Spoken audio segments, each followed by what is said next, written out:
फालतू का फालतू तुम लोग इसको टफ बनाए हो। एकदम इजी चीज को एकदम कॉम्प्लेक्स करके, इतना कॉम्प्लेक्स सोचोगे तो और पागल हो जाओगे तुम लोग।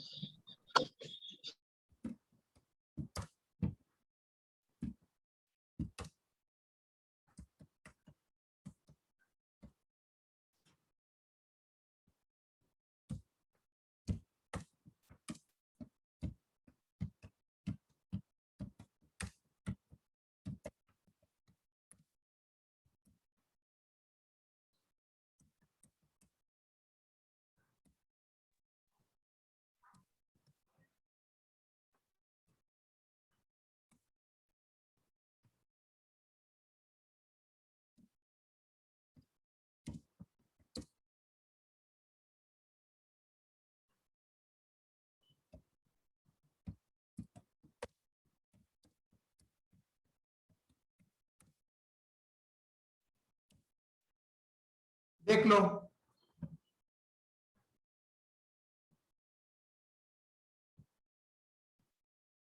पहला ईयर आपने लोन कब लिया था सर? 1114 बट्टे ने गालेर मध्य कौन सा प्रीवियस ईयर में लोन लिया था? 11/1/2014 का बोल रहा है सर। 1314 नेक्स्ट ईयर कब होता है? 1415 नेक्स्ट 15 16 16 17 17 18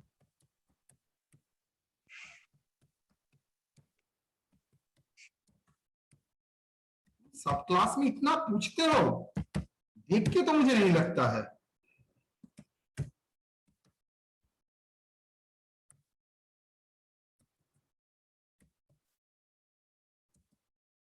चलिए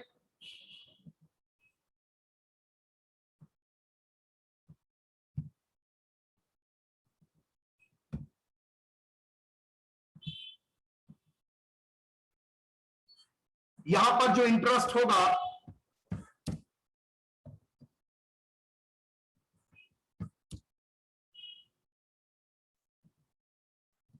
कंस्ट्रक्शन इवेंट क्या था?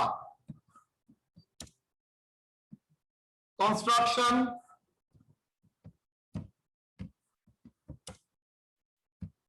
स्टार्टेड और कंस्ट्रक्शन खत्म कब कंप्लीट हुआ था सर? 1718 में। यस और नो? कंस्ट्रक्शन कंप्लीटेड हुआ था 1718 में। Yes sir.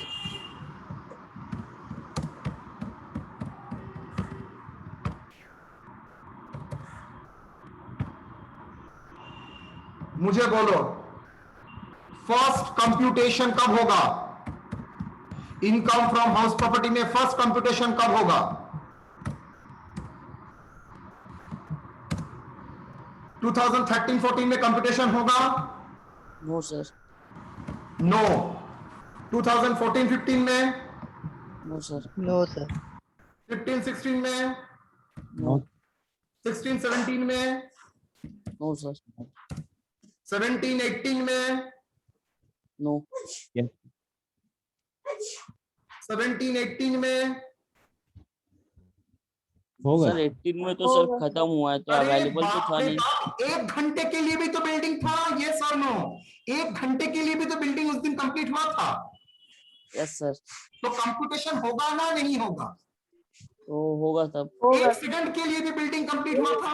एक सेकंड। Yes sir. तो कंप्यूट होगा और नहीं होगा? Yes sir.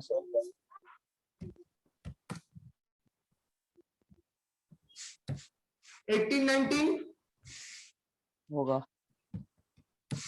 19-20 होगा sir. 19-20 yes sir. Yes. Interest का डिडक्शन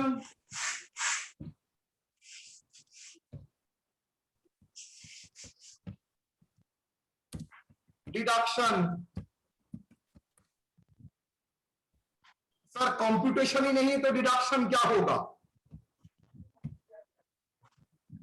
यस और no? Yes sir.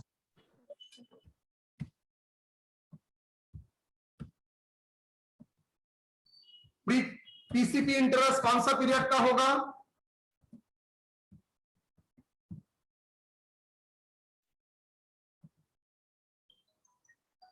प्रीकंस्ट्रक्शन period, yes और no? Yes sir, yes sir, उसके बाद टीसीपी ये भी होगा पीरियड, सर, इसके बाद, ये भी होगा, इसके बाद,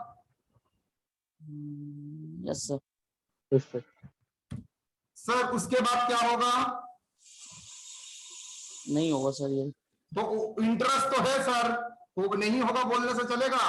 लोन तो अभी तक ये नहीं हुआ। करंट हो जाएगा तब, सॉरी, करंट करंट करंट, तो 17-18 में मतलब जिस दिन कंस्ट्रक्शन ईयर में कंप्लीट हो रहा है उस दिन के लिए जो इंटरेस्ट है उस ईयर का इंटरेस्ट करंट में मिलेगा, यस और नो?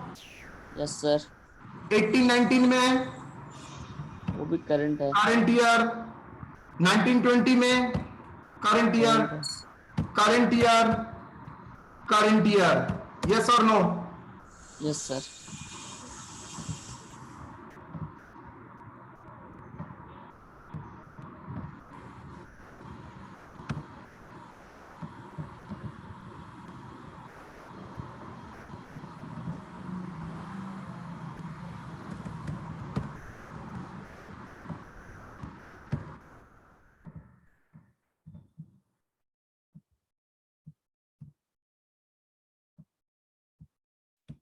बोलो डिडक्शन क्या मिलेगा?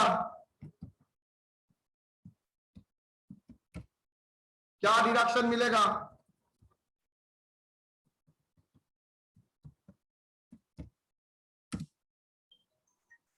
यहां पर डिडक्शन मिलेगा सर, सवाल ही नहीं यहां पर, नो सवाल सर, ही नहीं यहां पर, सवाल ही नहीं नहीं है। यहां पर, सवाल ही नहीं यहां पर, क्या होगा बोलो? सर प्रीवियस ईयर और करंट ईयर सर गलत, करंट ईयर का मिलेगा, और प्री कंस्ट्रक्शन, फिर से गलत, प्लस 1/5 टीसीपी आई, यस और नो? यस सर, यहां पर सेम होगा सर, यहाँ भी यहां पर 5 साल तक तो सेम ही होगा ना सर, यहां पर सेम, यहां यहाँ भी पर होगा, हाँ, यहां पर करंट ईयर होगा सर यहाँ, करंट ईयर है सर। करंट क्यों सर पीसीपी नहीं होगा? पीसीपी की 1/5 इंटरेस्ट मैंने मेरे 5 साल में देना चाहिए था, मैंने 5 इंस्टॉलमेंट में ले लिया है। मतलब पीसीपी इंटरेस्ट मतलब पूरा ये पीरियड का इंटरेस्ट, पूरा ये पीरियड का इंटरेस्ट मैंने यहां पर 5 इंस्टॉलमेंट में ले लिया है, यस और नो? यस सर, अभी क्लियर आपका? यस सर, क्या तुम्हारा जो सवाल था केतन, जो सवाल था एकदम क्लियर, और इसके बाद में कोई सवाल नहीं सुनना चाहता हूं। Yes sir. 17-18 में ठीक है तुम सर। लोगों का जो डाउट था क्लियर, 17-18 में फर्स्ट उसका कंप्यूटेशन शुरू होगा, यस फर्स्ट कंप्यूटेशन होगा यहां पर, लेकिन ये सब तो कंप्लीट हुआ ही नहीं था, सवाल पैदा ही नहीं होता। तो यहाँ के 17-18 से और कोई प्री कंस्ट्रक्शन पीरियड नहीं रहेगा, तो इस 17-18 से पहले प्री कंस्ट्रक्शन पीरियड रहेगा, उसका इंटरेस्ट 5 साल में एलोकेट होगा, यस और no? Yes sir, yes sir. Doubt तो मैं क्या छोड़ सकता हूं यहां पर? यस सर, चलिए अच्छा, आज हम लोग जो करेंगे, पहले जो काम करेंगे that is interest on loan के बारे में, illustration.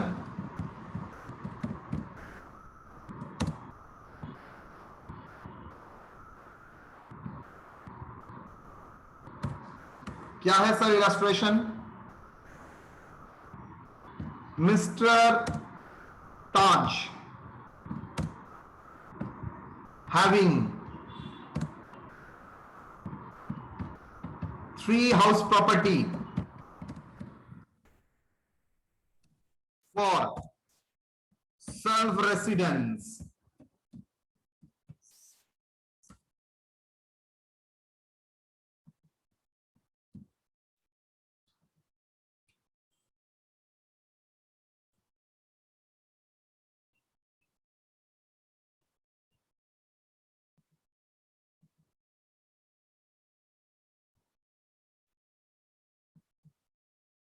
House 1,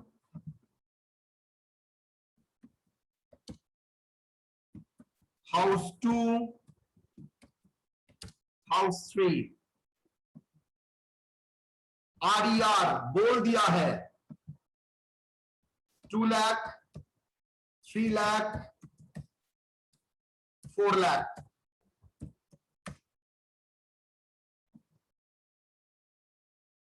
municipal tax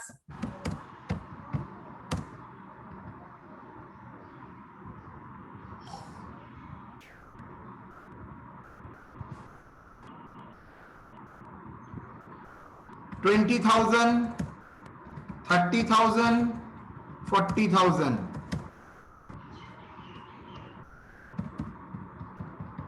interest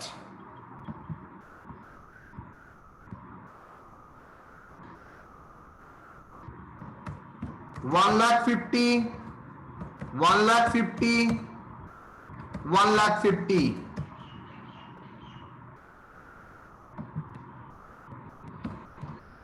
Calculate the income from house property, assuming number 1, assuming number 1,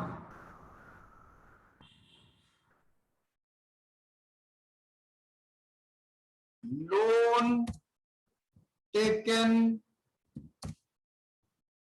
for construction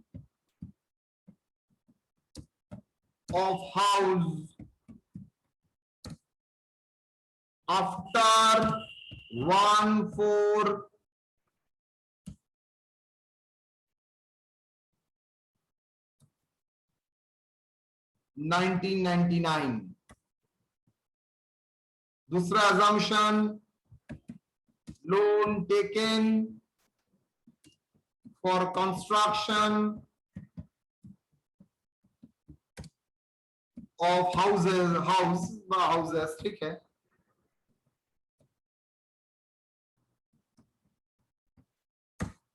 Before 1/4/99। Solution,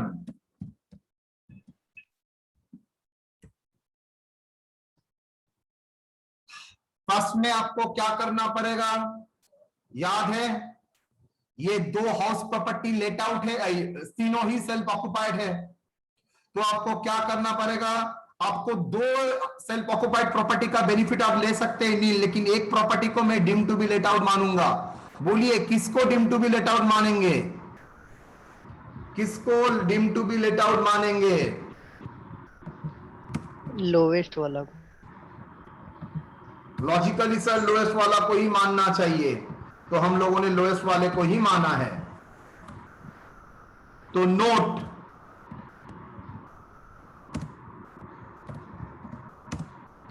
यार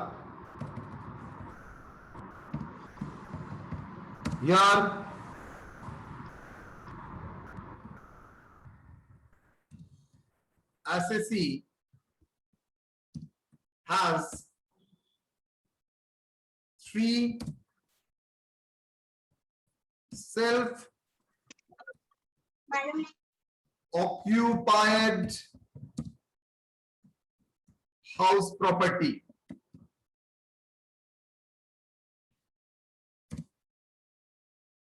So under section 23 subsection 3,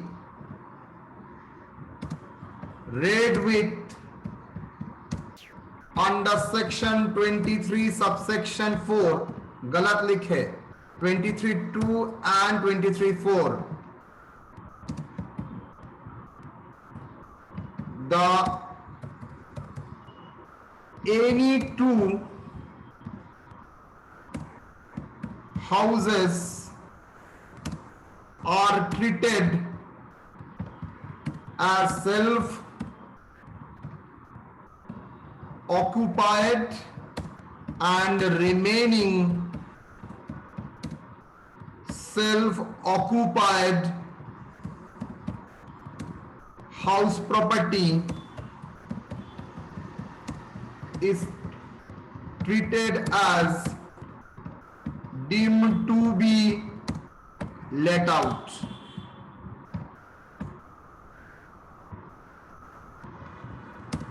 Here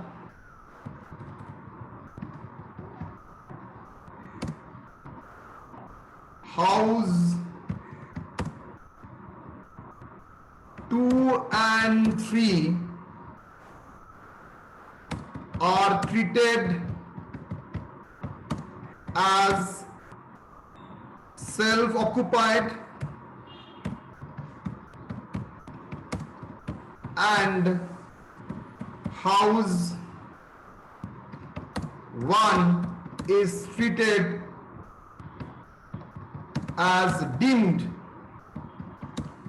to be let out. Deemed to be let out. Clear or not?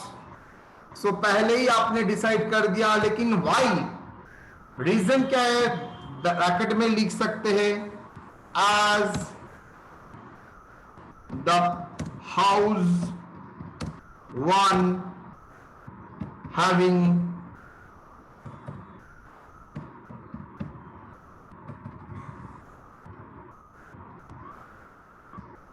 as RER of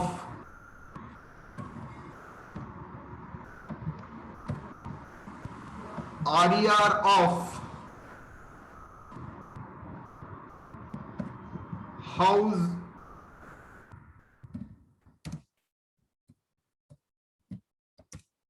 1 is as RER of the house 1 is lowest among the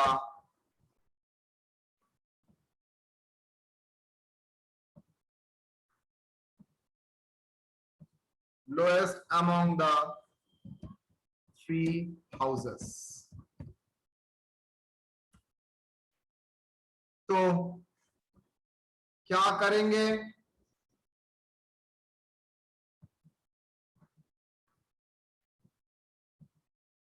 ध्यान से देखिएगा।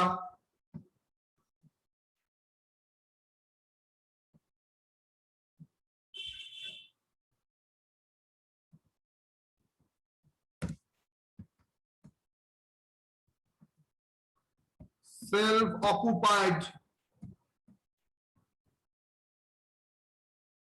अच्छा पहले क्यों self occupied होगा? पहला है house 1, क्या क्या ट्रीट कर रहे हो?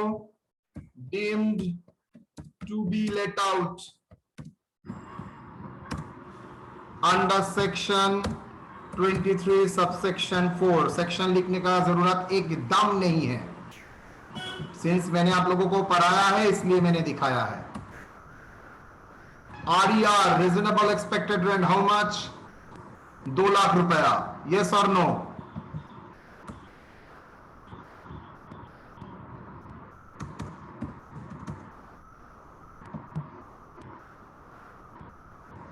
तो यहां पर एनुअल वैल्यू बेस्ड ऑन क्या होगा? एनुअल वैल्यू, बिकॉज यहां पर तो रेंट रिसीव नहीं होता है, तो annual value based on reasonable expected rent, और कोई तो ऑप्शन भी नहीं है। Less municipal tax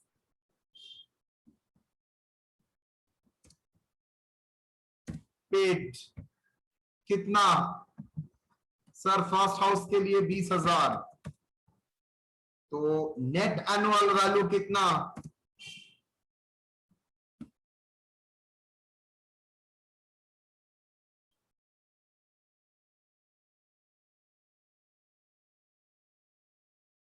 net annual value how much?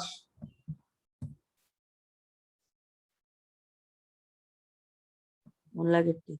1,80,000 less municipal less deduction under section 24 first deduction क्या है? Statutory deduction. कितना बेटा? 30% of 30% of net annual value. Better right here 1,80,000. How much? 54,000. 4,000. 80? 54. 54. 54,000.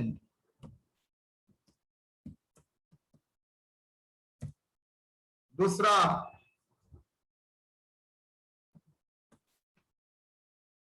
Interest on loan, और तो कुछ नहीं मिलेगा। Interest on loan कितना? इंटरेस्ट ऑन लोन सर बोली दिया है 1,50,000। लेट आउट कोई लिमिट है ना? कोई लिमिट नहीं है। Deem to be let out पकड़ रहे हो, कोई लिमिट है ना? कोई लिमिट है? नहीं है। No limit. No limit, infinite. 1 crore भी हो सकता है। मेरा क्या जाएगा? डाउन। नेक्स्ट कितना होगा डिडक्शन? 2,04,000. 2,04,000। यस और नो? 2,04,000 तो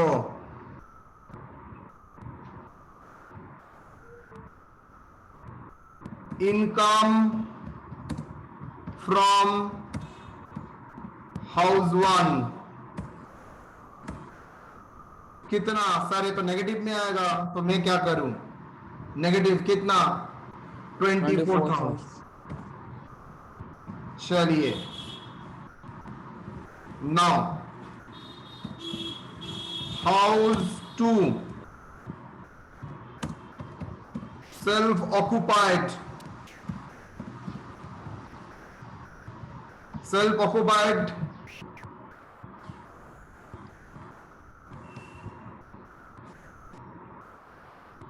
एनुअल वैल्यू स्ट्रेट वे में नील।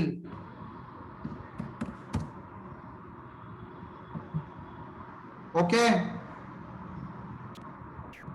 Yes, sir.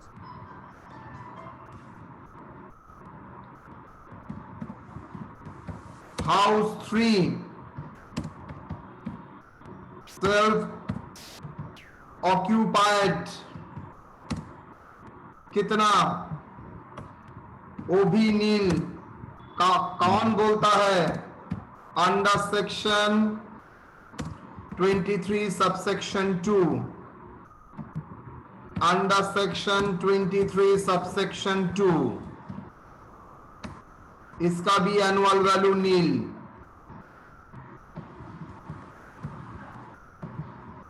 Done. Less deduction for interest. For interest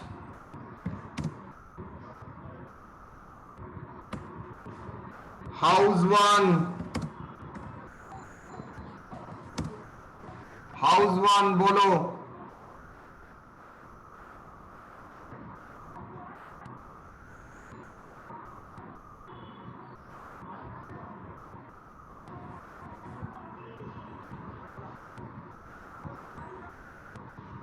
house 1 क्यों? House 2 how much interest? 1,50,000। Yes, sir.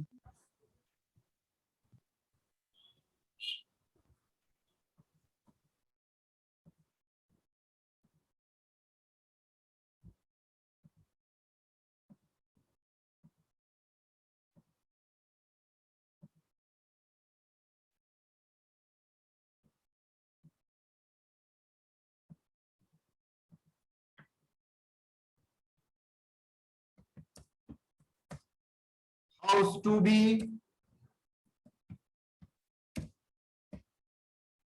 3B 1,50,000। Yes और no? Yes, sir.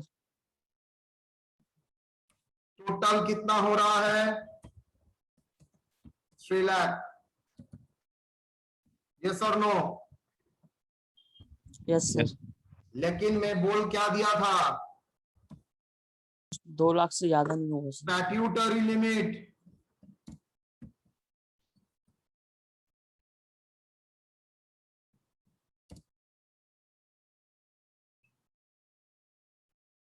Maximum 2 lakh,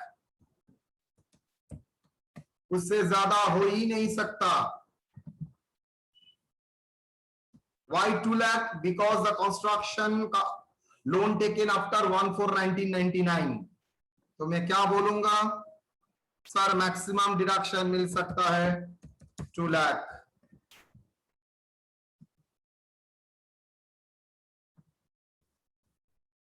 how much? Sir -2 lakh. -2 lakh.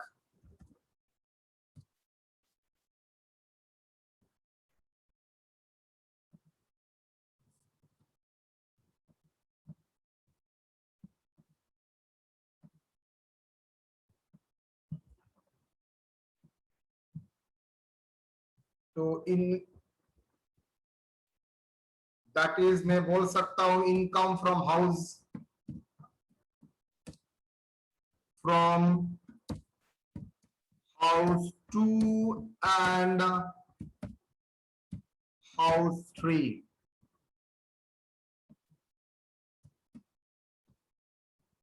-2 lakh. तो income from house property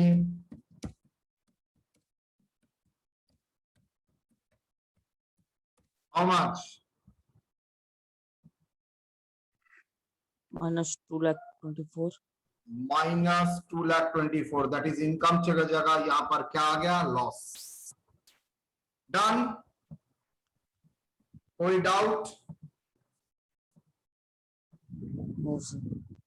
sir यही अगर construction after 1/4 होता,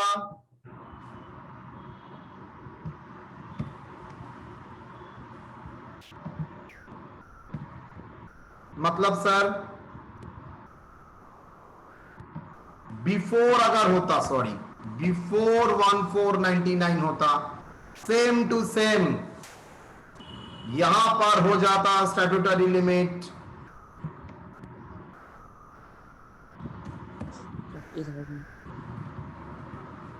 30,000। उससे बाहर नहीं जा सकता, बिकॉज दोनों ही केस में ही तो यही है, तो उसके बाहर नहीं जा सकता। Statutory limit as both the property as loan taken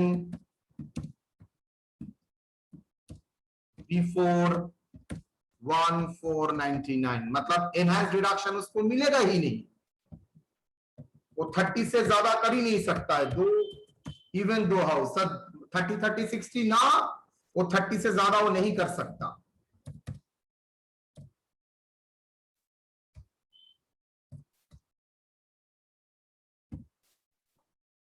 that is 54। बोलो क्लियर और नॉट?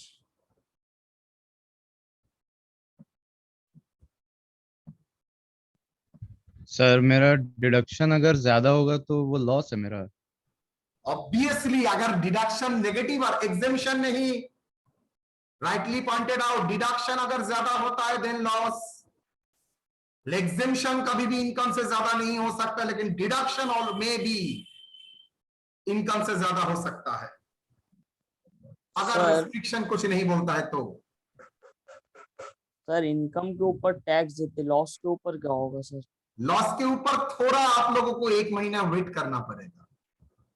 वो आपको टैक्स देगा नहीं, कि टैक्स आपको बचाएगा। मतलब ये लॉस जो फिगर आया है, मान लीजिए सैलरी इनकम में आया है इन प्रॉफिट, तो ये लॉस वहां से एडजस्ट हो जाएगा, सेट ऑफ हो जाएगा। ये भी आपका सिलेबस में है। मतलब सैलरी का इनकम है 6 लाख, वहां से 2,24,00,000 माइनस हो जाएगा, सो दैट आपको 2,24,00,000 टैक्स देना नहीं पड़ेगा। तो इनडायरेक्टली आपका सेविंग्स हुआ। क्लियर बेटा? Yes sir. Yes sir. तो ये इलास्ट्रेशन किसके ऊपर था? Interest on self occupied house property.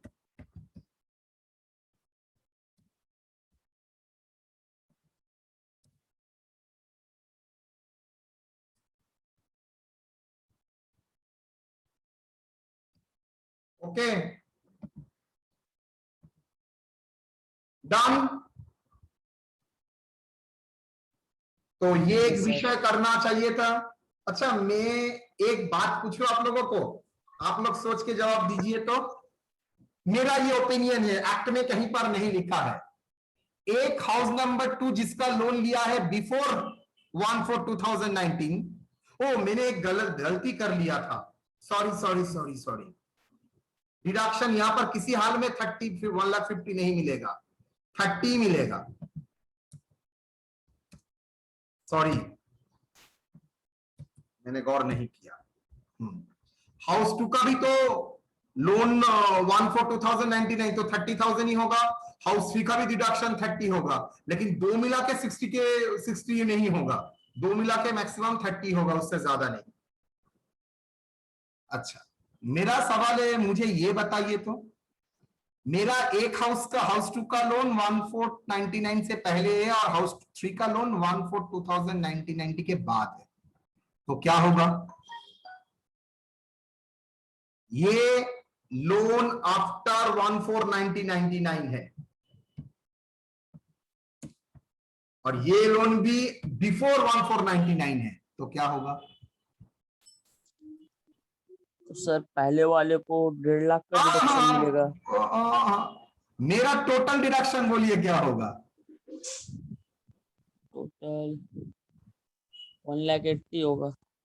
Yes, मतलब 30 और बिकॉज एक हाउस 1/4/99 के बाद है ना, तो एसएससी कैन 2 लाख तक क्लेम कर सकता है, देन दो मिला के उसका 1,80,000 तक क्लेम होगा। एक्ट में ऐसा कहीं पर नहीं लिखा है, मेरा ओपिनियन भी ऐसा ही है, एक्ट में कहीं पर स्पेसिफिकली मेंशन नहीं किया है, सिर्फ बोला है 2 लाख से ज्यादा नहीं होगा। चलिए, last area to be cover for income from house property,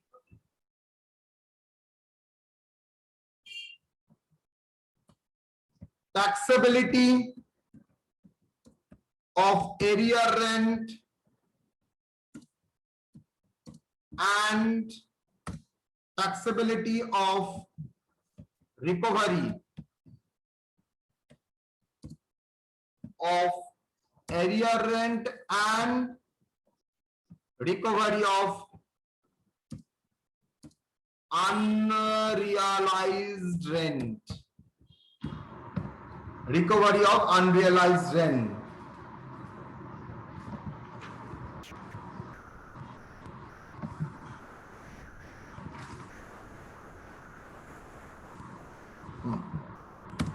Under section 25A.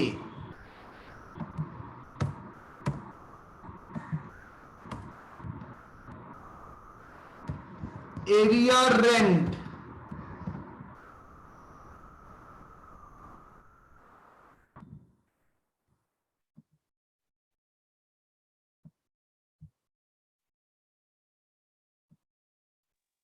Sir section 25A है।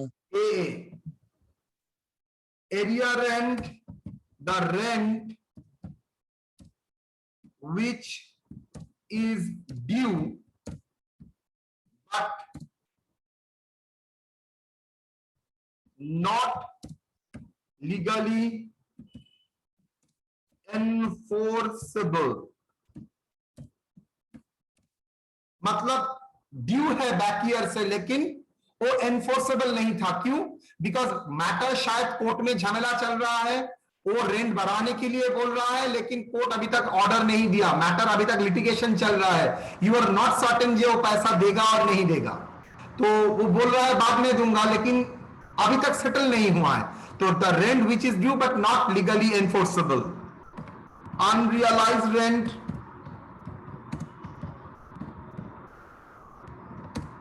the rent which is due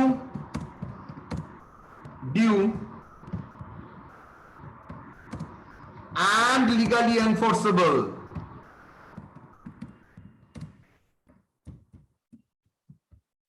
मतलब वो ड्यू हुआ एंड वो लीगली देना भी है।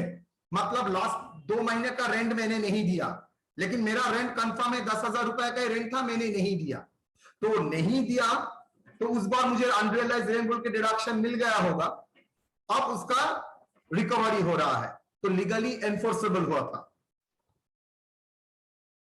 अब आपको पैसा मिल रहा है। तो एरियर रेंट और अनरियलाइज रेंट का रिकवरी होता है तो टैक्सेबल होगा। Now recovery of arrear rent and unrealized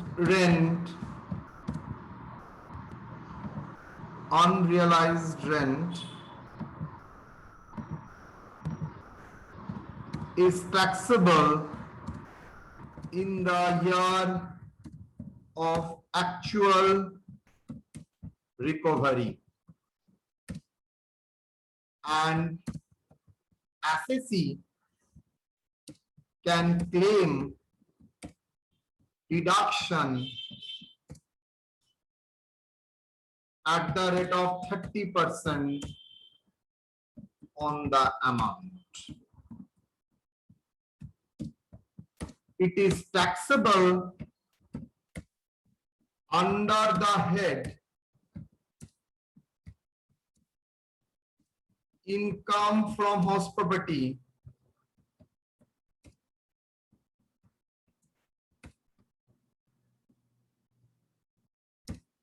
even if assessee is not the owner of the house. हो ही सकता है जिस साल का पैसा मिल रहा है उसके ड्यू था वो 5 साल बाद मिल रहा है और आपने क्या किया, वो प्रॉपर्टी बेच दिया है, हो ही सकता है।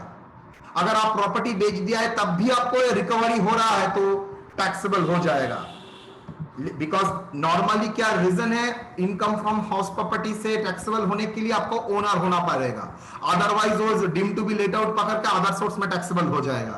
लेकिन in case of recovery of arrear rent and unrealised rent के लिए even you are not owner, ये इनकम फ्रॉम हाउस प्रॉपर्टी में ही टैक्सेबल होगा और 30% आपको डिडक्शन मिलेगा। वेरी इजी, इसमें कोई स्पेशल नहीं है। Illustration,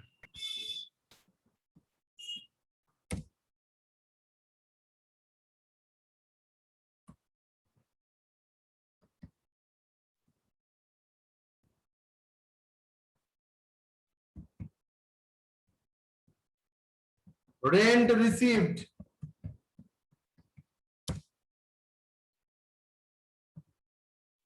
rupees 3,70,000, municipal tax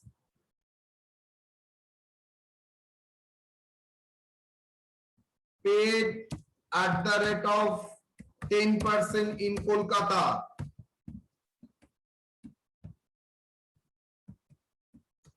36,000.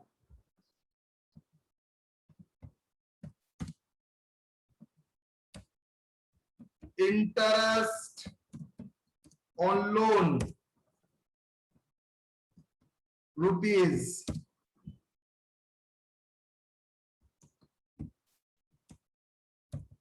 3 lakh. Recovery of arrear rent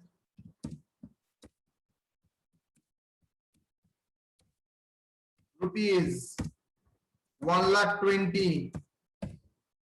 Recovery of unrealized rent rupees 90.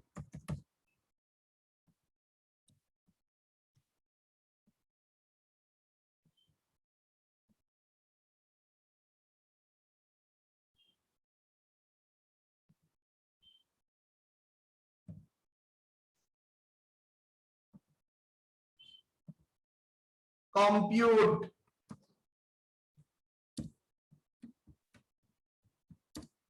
income from house property for the previous year 2020, कुछ बोले ना बोले always. Solution. बोलिए, what is the annual value of the property? Annual value of the property.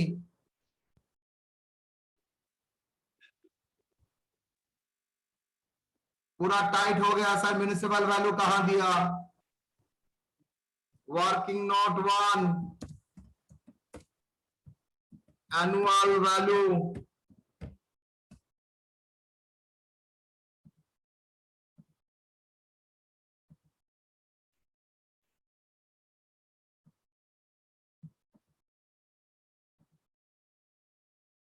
बोलो sir, annual value तो नहीं दिया है, लेकिन कुछ ना कुछ तो इंडिकेशन है ही. चलो, म्युनिसिपल टैक्स एट कोलकाता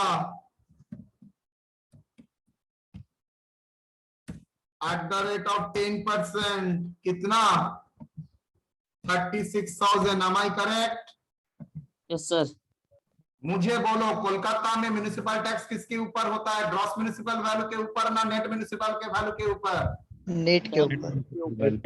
लेकिन ये कोलकाता का ज्यादा कटक देता, कोटक देता तो क्या होता?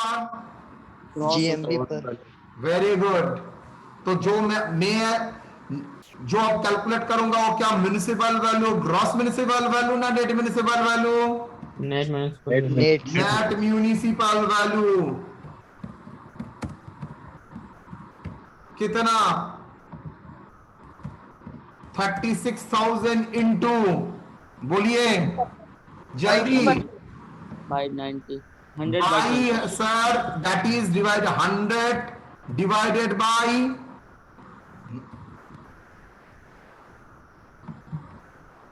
100 divided by 10, that is divided by 10%. Yes or no?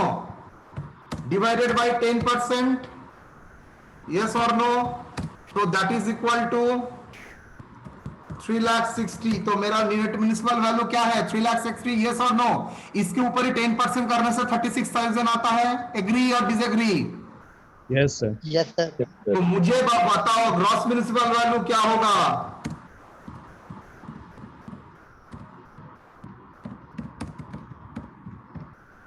Sir अब डिवाइडेड बाय 90% कर देंगे.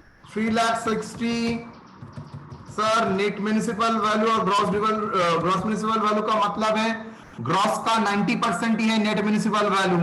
तो मैं बोल सकता हूं gross municipal value into 90% equal to net municipal value. तो net municipal value divided by 90% equal to gross municipal value. Yes और नो? सबसे पूछ रहा हूं. Yes sir. Pankaj sir. Clear है?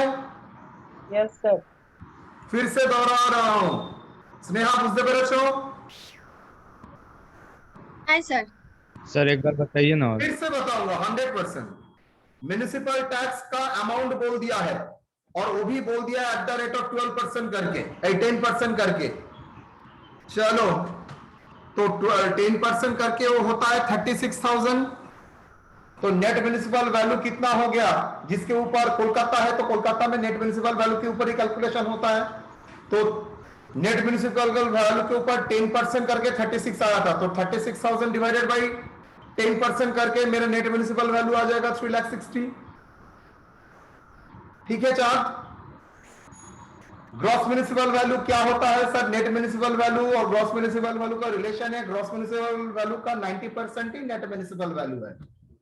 अगर ग्रॉस म्युनिसिपल वैल्यू का 90% अगर नेट म्युनिसिपल वैल्यू है तो मेरे पास नेट म्युनिसिपल वैल्यू दिया है, ग्रॉस म्युनिसिपल वैल्यू नहीं दिया है. 90% मुझे पता है, तो मेरा ग्रॉस म्युनिसिपल वैल्यू क्या होगा? ठीक उल्टा, 3,60,000 by 90,000 90%. Yes, gross sir. Municipal value into 90% equal to net municipal value. तो gross municipal value equal to क्या है, net municipal value by 90%, yes और no? Yes, sir. 4 lakh. Sir यहां पर फेयर रेंट स्टैंडर्ड रेट कुछ नहीं दिया है, तो आरईआर किसके बेसिस में होगा? बेस्ड ऑन, अगर नहीं दिया तो क्या करूंगा? Based on municipal value.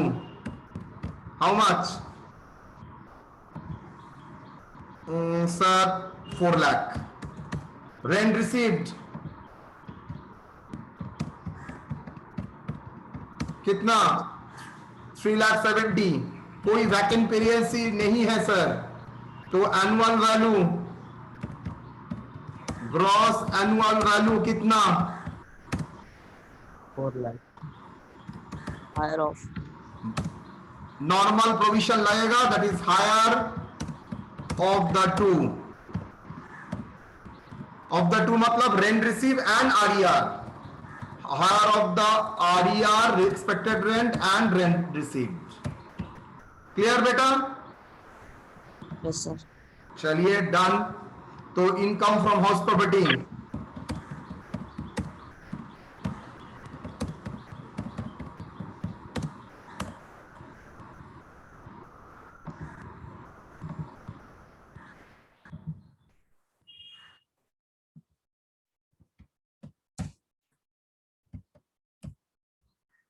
previous year 2020-21 annual value, gross annual value, gross annual value कितना? 4 4 lakh. lakh, less tax 36,000, less municipal tax 36, net annual value, 3,64,000. sorry 3,64,000, less क्या होगा? less deduction अंडर सेक्शन 24, उसमें फर्स्ट क्या आता है? Statutory deduction कितना? 30% of energy. 30%।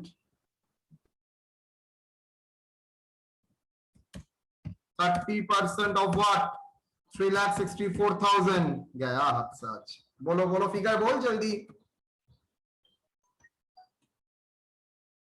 आता नहीं फिगर बोल दूर। 9,200. 1 लाख 9,200. उसके बाद इंटरेस्ट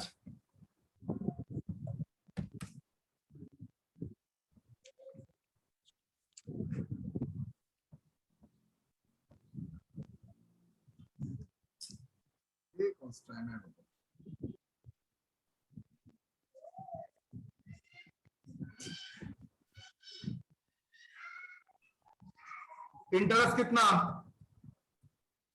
3 lakh है शायद. 3 लाख। इंटरेस्ट 3 लाख। कोई लिमिट है? No limit, straight way. कितना होगा deduction? 4,09,200. 4,09,200। That is income from let out। कितना नेगेटिव होगा? 45,200. सॉरी 45,200. 45,200. 45,200।